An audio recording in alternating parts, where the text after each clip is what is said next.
मैं धीरज परगाई आपका chalk talk में स्वागत करता हूं। दोस्तों, आज का हमारा जो टॉपिक है वह है हड़प्पा संस्कृति और वैदिक सभ्यता में क्या समानता है और क्या अंतर है। वो कौन कौन सी ऐसी सिमिलरिटीज़ हैं और कौन से ऐसे डिफरेंसेस हैं जो एक दूसरे को अलग करते हैं। तो सबसे पहली बात तो यह है कि भारत की दोनों प्राचीन सभ्यताएं हैं और सबसे महत्वपूर्ण सभ्यताएं हैं।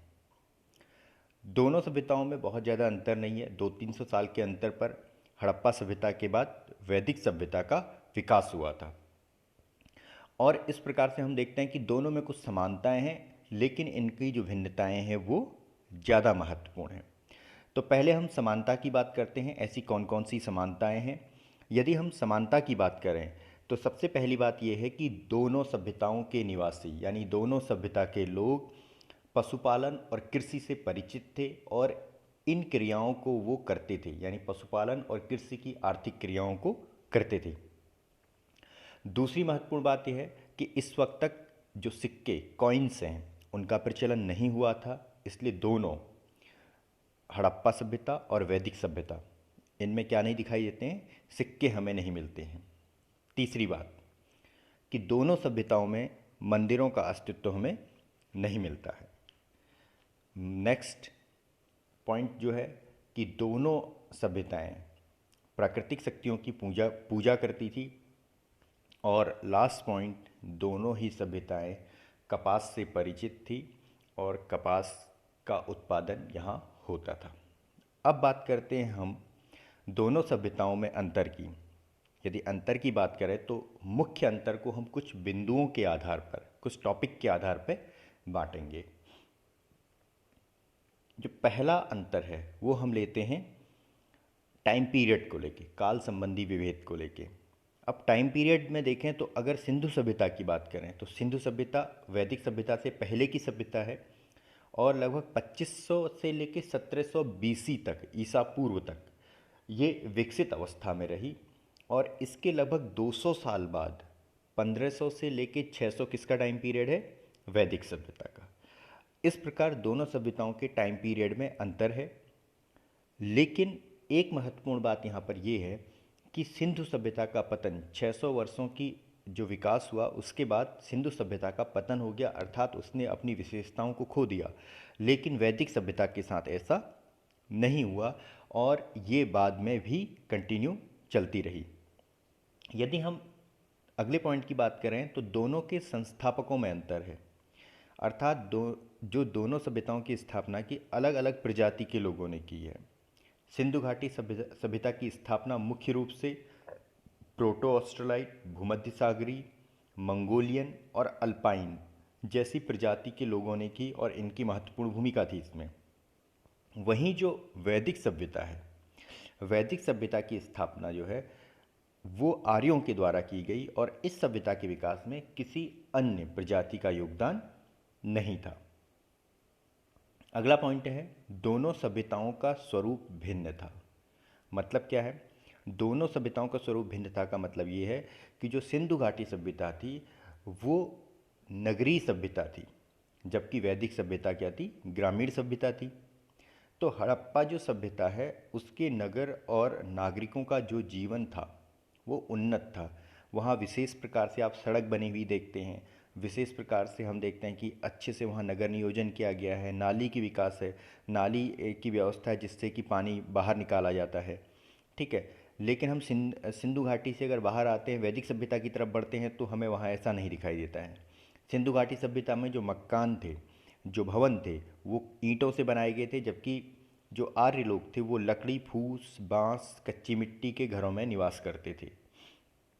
अब अगली बात करें तो जो सभ्यता का आर्थिक आधार होता है या जो समाज का आर्थिक आधार होता है उसकी बात करें तो आर्थिक भिन्नता की बात करें यहाँ पर हम, तो सिंधु घाटी सभ्यता के लोग कृषि पशुपालन से परिचित थे। इसके साथ साथ वो उद्योग धंधे और व्यापार वाणिज्य भी वहाँ उन्नत अवस्था में था और विशेषकर विदेश व्यापार जो था वो काफ़ी उन्नत अवस्था में था। ठीक है। लेकिन अगर हम आर्यों की बात करें तो जो प्रारंभिक आर्य, ऋग्वैदिक आर्य हैं, वो पशुपालन से परिचित हैं और उत्तर वैदिक काल में आके वो कृषि से भी परिचित हो गए हैं, कृषि भी अच्छे से करने लगे हैं। लेकिन अभी उनका इतना अधिशेष उत्पादन या उतनी उन्नत कृषि नहीं कर पा रहे हैं कि वे नगरों की स्थापना कर सकें या व्यापार वाणिज्य का वहाँ अत्यधिक विकास हो। ठीक है। अब व्यापार वाणिज्य और उद्योग के संदर्भ में हम देखें तो यहाँ पर आर्य लोग सिंधुवासियों से पिछड़े हुए दिखाई देते हैं। इस प्रकार हम कह सकते हैं कि सिंधु की अर्थव्यवस्था का स्वरूप नगरी था, जबकि वैदिक अर्थव्यवस्था का स्वरूप क्या था? ग्रामीण था। अब अगला पॉइंट लेते हैं। अगला पॉइंट यह है कि जो धातुओं का उपयोग करते, जो पत्थरों का उस वक्त उपयोग होता था, उन सब में क्या अंतर है दोनों सभ्यताओं में? अगर सिंधु घाटी सभ्यता की बात करें तो सिंधु घाटी सभ्यता को धातु और प्रस्तर युगीन सभ्यता कहा जाता है। कैल्कोलिथिक एज है ये। ठीक है। यहाँ पर धातु और पत्थर, वो तांबे और कांसे से परिचित जरूर हैं, लेकिन वे अभी भी ज़्यादातर जो हथियार उनके हैं या फिर ज़्यादातर वो खेती में यूज़ कर रहे हैं उपकरण, वो पत्थर के बने हुए हैं, क्योंकि वहाँ पर कांसे का उत्पादन उतना, कांसा उतना ज़्यादा अभी नहीं है। लेकिन वैदिक आर्य लोग पत्थर के हथियार या पत्थर के उपकरणों को व्यवहार में नहीं लाते थे। ठीक है। इस प्रकार जो वैदिक सभ्यता है मुख्यतः कांस्ययुगीन सभ्यता है, जबकि वैदिक सभ्यता कांस्ययुगीन नहीं है, सिंधु सभ्यता कांस्ययुगीन है। ठीक है। जो सिंधुवासी हैं वो इसके अलावा सोना चांदी तांबा इसका भी प्रयोग करते थे, और जो वैदिक आर्य के लोग, वैदिक आर्य थे, वैदिक जन थे, वो लोग लोहे से परिचित थे। विशेषकर उत्तर वैदिक काल की हम बात करें तो यहाँ पर उनका लोहे से परिचय हो चुका था। अब युद्ध के संबंध में जो दृष्टिकोण है वो भी एक महत्वपूर्ण अंतर है, क्योंकि सिंधुवासी या सिंधु घाटी सभ्यता के लोग शांतिप्रिय पसंद थे, वो व्यापारी लोग थे। वो व्यापार में उन्नति चाहते थे। वहाँ हमें अच्छे हथियार नहीं मिलते हैं और ना ही हमें ऐसे कोई साक्ष्य मिलते हैं जिससे पता चलता हो कि वहाँ युद्ध ज़्यादा होते थे। ठीक है। लेकिन आर्य कंटिन्यू युद्ध में संलग्न रहे हैं, युद्ध में लगे रहे हैं। ठीक है। यही कारण है कि हम ऋग्वैदिक आर्य के समय में देखते हैं कि जो इंद्र है वो युद्ध के प्रधान देवता हैं और उनके युद्ध कौशल की प्रशंसा की गई है, उन्हें पुरंदर कहा गया है, क्योंकि वो युद्ध के समय क्या करते थे? आर्यों की सहायता करते थे। और यहाँ पर एक चीज़ महत्वपूर्ण है, कबायली जीवन है, पशुचारणी जीवन है, तो पशुओं की खोज के लिए उन्हें युद्ध करना पड़ता है, जिसे गविष्टि कहा गया था। तो ये पॉइंट भी यहाँ पर महत्वपूर्ण है। अब हम 7वें पॉइंट पे चलते हैं कि रथ और घोड़े के व्यवहार में क्या अंतर था। रथ और घोड़े का व्यवहार किस प्रकार से ये लोग करते थे। अगर हम सिंधु घाटी सभ्यता की बात करें तो सिंधु घाटी के निवासी रथ और घोड़े के व्यवहार से अपरिचित थे, यानी परिचित नहीं थे, जबकि आर्य लोग रथ और घोड़ों का अच्छा और कुशल प्रयोग करते थे। घोड़े से उन्हें गति प्रदान हुई थी, जिसके कारण उन्होंने आर्यों का विस्तार काफ़ी आसानी से हुआ। ठीक। रथ को खींचते थे घोड़े, लेकिन सिंधु काल में हम जब देखते हैं तो रथ या बैलगाड़ी जैसी जो भी आकृति हमें मिली है उसमें हमने देखा है कि वो बैल द्वारा खींचते थे, अर्थात रथों से ज़्यादा वहाँ बैलगाड़ियों का महत्व था, जो खास तौर से उनके सामान ढोने और उनके आने जाने के लिए प्रयुक्त होती थी। यदि हम कुछ और बात करें तो लिपि के व्यवहार में अंतर था। सैंधववासी लिखने की कला यानी लिपि से परिचित थे। यद्यपि सैंधव लिपि की हमें जो साक्ष्य मिलते हैं उन्हें आज तक पढ़ा नहीं जा चुका है। ठीक है। लेकिन वो लिपि से परिचित थे, जबकि वैदिक आर्य लोग लिपि से परिचित नहीं थे। हमें वैदिक कालीन कोई भी ऐसा साक्ष्य नहीं मिलता जिससे ये पता चलता हो कि वो लोग लिपि से परिचित थे। जो ऋग्वेद या वैदिक साहित्य जो लिखा गया है वो बाद में लिखा गया। वैदिक काल में श्रवण परंपरा थी, अर्थात सुन के एक दूसरे को क्या होता था? शिक्षा दी जाती थी, मौखिक शिक्षा की व्यवस्था थी। अगला पॉइंट, धर्म संबंधी अंतर। यदि हम देखें तो आर्यों के जो देवतागण थे उनमें मानवोचित या मानव के जैसे गुण थे। ठीक है। उसके बावजूद भी वो मूर्ति पूजक नहीं थे। लेकिन सिंधु निवासी मूर्तियों की पूजा करते थे। वहाँ से मातृ देवी की मूर्तियाँ या अन्य मूर्तियाँ हमें प्राप्त होती है, जिनसे हमें अनुमान लगाते हैं कि वहाँ पर मूर्ति पूजा की जाती थी।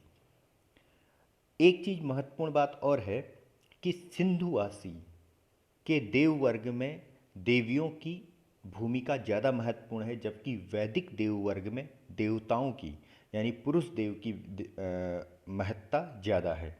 ठीक है। इसके अतिरिक्त अन्य चीज़ें कुछ हैं, जैसे लिंग योनि की पूजा, नाग पूजा, ये सब हमें सिंधु घाटी सभ्यता में दिखाई देती है, जबकि ऋग्वैदिक सभ्यता में नहीं दिखाई देती है। इसके अतिरिक्त हम देखें तो आर्यों के जो देव हैं, इंद्र, वरुण, अग्नि, मित्र, ये प्रमुख देव हैं, लेकिन वो इसके साथ साथ लिंग पूजा से घृणा करते हैं। ठीक है। अगर हम पूजा पद्धति की बात करें, किस प्रकार से पूजा होती थी, तो सिंधु निवासियों के बारे में हमारे उनकी पूजा पद्धति के बारे में ज़्यादा पता नहीं है, लेकिन हम ऋग्वैदिक आर्यों के बारे में निश्चित तौर पर कह सकते हैं कि वहाँ मंत्र स्तुतिपरक और यज्ञ प्रधान क्या थी, पूजा पद्धति प्रचलित थी।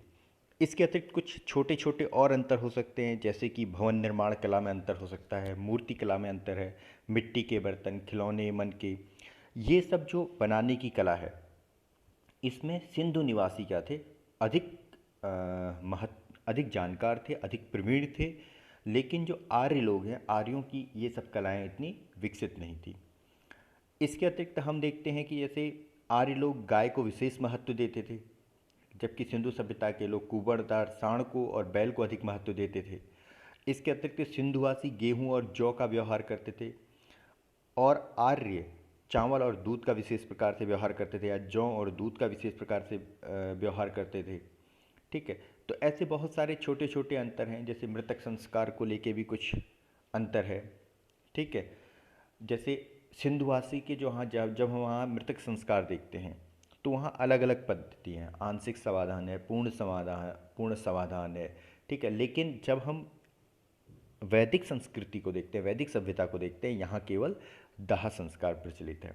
तो इस प्रकार ये वैदिक सभ्यता और सिंधु सभ्यता के बीच अंतर था। तो दोस्तों, आपको हमारा ये वीडियो कैसा लगा, प्लीज़ कमेंट करके हमें ज़रूर बताएं, और हमारे चैनल को लाइक और सब्सक्राइब करें, और इस वीडियो को ज़्यादा से ज़्यादा शेयर करें, ताकि मुझे इस और सारे वीडियो बनाने के लिए प्रेरणा प्राप्त हो सके।